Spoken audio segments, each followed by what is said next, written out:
सत्यराम दादू दयाल जी महाराज मन के अंग के अंतर्गत ये मनमुखी है। मनमुखी का मतलब मन के अनुसार चलना। तो मनमुखी आदमियों की बारे में बता रहे हैं, अथवा ये जो मन जो है अपनी मर्जी के अनुसार चलता है उसके बारे में बता रहे हैं। दादू जी महाराज कहते हैं किया मन का भावता मेटे आज्ञाकार, क्या ले मुख दिखलाइए दादू उस भरतार। किया मन का भावता, हमने भगवान की आज्ञा और ऋषियों की बांधी हुई मर्यादा को तोड़कर मन को प्रिय लगने वाले ही काम करते रहे आज तक। भगवान को जो अच्छे लगते हैं, ऋषि मुनियों ने जो मार्गदर्शन किया है उसको छोड़ करके, और जो मन को जो अच्छी बात लगती है वही कार्य करते रहे। किया मन का भाव था। और मेटी आज्ञाकार, परमात्मा ने जो आज्ञा दी थी हमारे को उसको मेट दिया। क्या लिए मुख दिखलाइए दादू उस भरतार। वो भरतार जो परमात्मा है उसको हम अब क्या मुंह दिखाएंगे। उन्होंने भक्ति के लिए, स्मरण के लिए, परोपकार के लिए, आत्मज्ञान के लिए हमारे को भेजा था महाराज। और हम जो है हमारे मन में जो बातें आई उसके अनुसार हमने आचरण किया, इसलिए अब परमात्मा को क्या मुंह दिखलावे महाराज। उन्होंने हमारे को मनुष्य जन्म दे करके एक अवसर दिया था, उस अवसर को खो रहे हैं महाराज। आज्ञा का भंग नहीं करना चाहिए। रज्जब जी महाराज कहते हैं आज्ञा भंगी मनमुखी, जो आज्ञा को भंग करने वाला है, जो अपने मन के अनुसार चलने वाला है, व्यभिचारी व्रतनाश, वो सद्व्रतों का नाश करके व्यभिचारी बनता है, अच्छे व्रतों का पालन नहीं करता है। रज्जब रीता रतिबिन, रज्जब जी महाराज कहते हैं कि वो भक्ति रूपी रति के बिना वो खाली ही है, रीता ही है, ना ही चरण निवास। ऐसे व्यक्तियों का परमात्मा के चरणों में निवास नहीं होता है। जो आज्ञा को भंग करते हैं, जो अपने मन के अनुसार चलते हैं, जो व्यभिचारी हैं, जो व्रत का नाश करते हैं, जिनमें भक्ति रूपी मणि नहीं है, ऐसे आदमियों को परमात्मा के चरणों में निवास नहीं मिलता है। इसलिए हमारे को परमात्मा की आज्ञा के अनुसार ही काम करना चाहिए महाराज।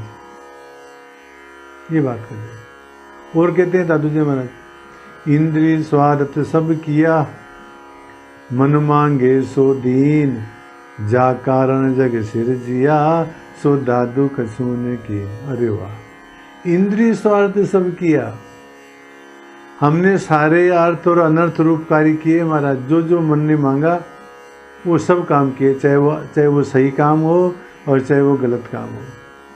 इंद्रिय स्वार्थ सब किया, अर्थ अनर्थ सब किए महाराज। मन मांगे सो दीन, जो मन ने कहा वही काम किया महाराज, वही दिया इसको। जा कारण जग सिरजिया, परमात्मा ने मनुष्य रूप में हमारे को जिस कारण से जीवन दिया है, मनोनिग्रह पूर्वक करके परमात्मा की भक्ति करने के लिए, वो काम तो हमने किया ही नहीं। भगवान ने हमारे को मनुष्य जन्म विश्वास से दिया था कि हम मन को निग्रह करके परमात्मा की भक्ति करें, तो वो काम तो किया नहीं। और जो मन ने कहा वो काम किया महाराज, उचित अनुचित सब। तो जा कारण जग सिरजिया, सो दादू कसून कीन, वो तो हमने कुछ किया ही नहीं महाराज। जो परमात्मा के जो साधक हैं वो इस प्रकार से पश्चाताप करते हैं। अब दादू जी महाराज कहते हैं कि दादू विषय विकार सो, जब लगे यौमन राता, तब लगे चित्त न आवही, त्रिभुवन पति दाता। जब तक हमारे मन के अंदर विषय वासनाएं रहेंगी महाराज, जब तक हमारा मन विषय वासनाओं में अनुरक्त रहेगा, तब लग चित्त न आवई त्रिभुवन पति दाता, तब तक परमात्मा की तरफ हमारा ध्यान नहीं लगेगा। विषय विकारों से जब हमारा मन खाली हो जाएगा तभी परमात्मा की तरफ लग सकेंगे। इसको एक दृष्टांत के माध्यम से समझो। दो चींटियां थी महाराज, एक नमक के पहाड़ पर रहती थी, एक मिस्र के पहाड़ पर रहती थी। एक बार मिस्र के पहाड़ वाली चींटी नमक के पहाड़ वाली चींटी के पास आई और कहा कि अरे तू इस प्रकार से काली कलूटी दुबली पतली कैसी हो रही है, मेरे साथ में चल, मैं मिस्र के पर्वत के ऊपर रहती हूँ, देख मैं कितनी गोरी और मोटी और सुंदर हो रही हूँ। उसके कहने में आकर के वो नमक के पर्वत पर रहने वाली चींटी उसके साथ में बोली। गए दोनों मिस्र के पर्वत पर जाकर के मिस्री वाली चींटी ने कहा कि अब देख तू खा मिस्री खूब कितनी मीठी है। खाई साहब उसने, तो उसे मिस्री वाली चींटी ने पूछा कैसी लगी मिस्री, कि कोई कैसी नहीं, कि जो तो वो हमारे तो जो हमेशा स्वाद आता है वही आ रहा है। मिस्री वाली चींटी ने सोचा कि ये क्या बात है, मिस्री खाते हुए पहले वाला स्वाद कैसे आ सकता है नमक का। उसने कहा कि मुंह खोल, तो उसने मुंह खोला तो मुंह के अंदर एक डली थी नमक की। अरे उसने कहा कि इसे नमक की डली को तो बाहर फेंक। उसने कहा कि मैंने सोचा पता नहीं वहाँ खाने को मिले कि नहीं मिले, इसलिए मुंह में रख के लेके आ गई कि फेंक इसको। जब उसने नमक की डली को फेंका तो उसको मिश्री का स्वाद आया। इसी प्रकार से महाराज जिस प्रकार से नमक की डली मुंह में थी तब तक मिश्री का स्वाद नहीं आया, ठीक इसी प्रकार से जब तक हमारा मन विषय वासनाओं में अनुरक्त रहेगा तब तक हमारे को परमात्मा की अनुभूति नहीं होएगी महाराज। यही बात दादू जो इसमें कहते हैं, दादू विषय विकार रसों जब लगे यो मन राता तब लगे चित्त में आवही त्रिभुवन पति दाता। अब साधक फिर पश्चाताप कर रहा है अपने आप के अंदर कि बाद ही जन्म गंवाइया किया बहुत विकार यो मन स्थिर ना भया जय दादू निज सार। साधक लोग हैं, भक्त लोग हैं, सेवक लोग हैं, वो पश्चाताप कर रहे हैं, बाद ही जन्म गंवाइया। ये संसार के प्रपंचों के अंदर हमने व्यर्थ में ही समय बेकार कर दिया। किया बहुत विकार, विकारों के साथ के अंदर विकारों का चिंतन किया,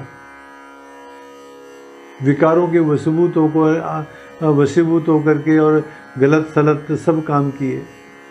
यो मन स्थिर ना भया, हमारा मन तो कभी स्थिर हुआ ही नहीं, कभी हमने मन को स्थिर करने का प्रयत्न किया नहीं। जय दादू निस्सार, वो परमात्मा जो सार रूप है उसके अंदर तो हमने कभी हमारी वृत्ति लगाई नहीं महाराज। इस तरह से हमने अभी तक का जो जीवन है वो बेकार में खो दिया। इस प्रकार से साधक लोग पश्चाताप कर रहे हैं महाराज। संस्कृत के अंदर कहते हैं धर्मे रागे श्रुते चित्तम दाने व्यसनम उत्तमम इंद्रियार्थेषु वैराग्यम संप्राप्तम जन्मने फलम। ये हमारे को मनुष्य जो जन्म प्राप्त हुआ है इसका फल क्या है, क्या करना चाहिए मनुष्य जन्म प्राप्त करके। कहते हैं धर्मे रागे, हमारा धर्म के अंदर अनुराग होना चाहिए, हमारे को धर्म का आचरण करना चाहिए। श्रुते चित्तम, हमारा जो चित्त है वो वेदों में शास्त्रों में लगना चाहिए, शास्त्रों का अध्ययन करना चाहिए, शास्त्रों के अनुसार जीवन निर्वाह करना चाहिए। दाने व्यसन उत्तम, दान का व्यसन होना चाहिए, दूसरे का सहयोग करें, दूसरे का उपकार करें, ये भावना मन में रहनी चाहिए। इंद्रियार्थेषु वैराग्यम, और जो ये शब्द स्पर्श रूप रस गंध है इनके अंदर वैराग्य हो जाना चाहिए, इनको भोगने की इच्छा नहीं होनी चाहिए। संप्राप्तम जन्मने फलम, तो हमारे को ये मनुष्य जन्म जो मिला है उसका फल ये है महाराज, ये गुण हमारे अंदर होने चाहिए। धर्मार्थ काम मोक्षाणाम यस्य कोपी न जायते, जिसके जीवन के अंदर न धर्म है, न काम है, न अर्थ है, न मोक्ष है, ये चार ही तो चतुर्वर्ग बताए गए, और चारों ही जिसके जीवन में नहीं है, जो अजागल स्तन सेव तस्य जन्म निरर्थकम, जिस प्रकार से बकरी के गले के अंदर स्तन होते हैं और वो बेकार होते हैं, उनसे दूध तो निकलता नहीं है, फालतू लटके रहते हैं। ठीक इसी प्रकार से महाराज, जिस प्रकार से बकरी के गले के स्तन बेकार हैं, इसी प्रकार से जिसके जीवन के अंदर धर्म, अर्थ, काम और मोक्ष ये चारों ही जिसने प्राप्त नहीं किए, उसका जीवन व्यर्थ है महाराज। इस प्रकार से दादू जी महाराज इन साखियों में ये बताते हैं कि जो है राम जी से विमुख जो आदमी है वो अपना जीवन मन के अनुसार ही मनमुखी होकर के व्यर्थ में खो देते हैं, विषय वासनाओं के अंदर अपना जीवन बेकार कर देते हैं, विषय वासनाओं का चिंतन करने में अपना सारा समय बेकार करते हैं और अपना जीवन बेकार कर देते हैं। इसलिए हमारे को मनमुखी न होकर के और गुरुमुखी होना चाहिए। हमारे को जो धर्म के अनुसार आचरण करना चाहिए, परमात्मा के अंदर हमारे को रति करनी चाहिए। ये बात दादू जी महाराज इन साखियों में कहते हैं। सत्यराम।